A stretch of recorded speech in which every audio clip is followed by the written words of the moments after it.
doesn't really matter for the explanation right now, but what you can see here is a YAML with certain list items.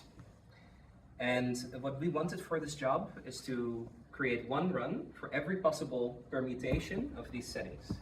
So you can see this is actually just a snippet, but 2 times 2 times 2 times 2, and yeah, so that's already, I don't know, 8 different settings, 16, and but in reality, this YAML file is really long with all different kinds of settings. And then here, this is part of the same file, but I cut it up like this.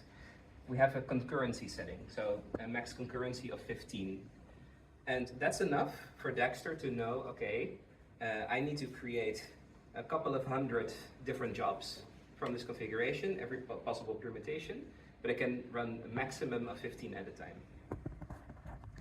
So this is the configuration that you would put in a job, exactly like, oops, yeah, exactly like the job that I showed here.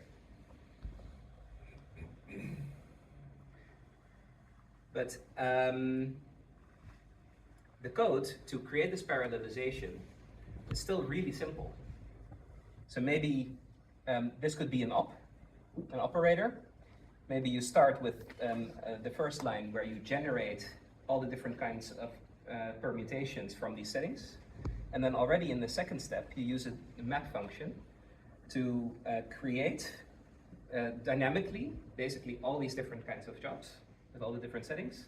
And then you have a finalization step where you collect the results from each of the jobs and you bring it back together.